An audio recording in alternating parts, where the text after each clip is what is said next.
நம்ம என்ன பார்க்குறோம்னா டிஃப்ரெண்ட்டான ஒரு பழம் தான் பார்க்க வரோம். நேற்று நம்ம கோயிலுக்கு போயிட்டு வர வழியில் இது 1/4 கிலோ 80 ரூபான்னு சொன்னாங்க. அதுதான் நம்ம வந்து வாங்கிட்டு வந்தோம். ஆனால் இது தூரத்தில் இருந்து பார்க்கல கொடிக்கா அப்படிங்க இருக்கும்ல, அதுதான் நினச்சி போனோம். பக்கத்தில் போனால் அப்புறம் இந்த பழம்னு சொன்னாங்க. இது என்ன பழம்?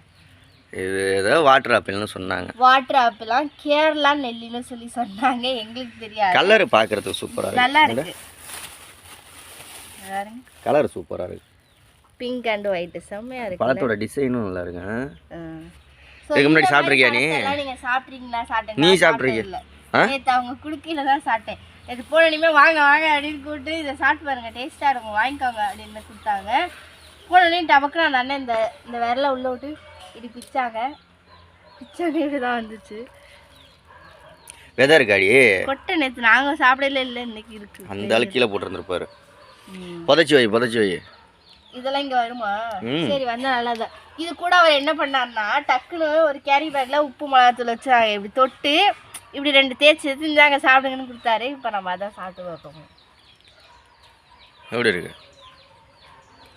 எனக்கு வாய் வருது. இந்த புளிப்பு, இனிப்பு, காரம், உப்பு, உவர்ப்பு எல்லாம் சேர்த்து வர்றனால அவரே சொன்னார், இது எப்படி நான் டேஸ்ட்டாக இருக்கேன்னா ஒரு 5 வகை டேஸ்ட்டில் வருமா அப்படின்னாரு. ஓகே, சாப்பிடு. இன்னைக்கு குழந்தைங்களுக்கு கொடுத்தோம். பழத்தை கழுவிட்டு சாப்பிட்ணும். நீங்களாம் இந்த பழம் பார்த்துருக்கீங்களா, வாங்கிருக்கீங்களா, சாப்பிட்டீங்களான்றத கண்டிப்பாக கமெண்ட் சொல்லுங்கள். இல்லை வாங்கி சாப்பிட்டது இல்லைன்னா நீங்கள் ரோட்டில் போகையில் நிறைய பழக்கடையில் கிடைக்கும், வாங்கி. இது சீசன் டைம் போல இருக்குது. சீசன் டைம் நாங்கள் மன்னார்குடியில் வாங்கினோம்.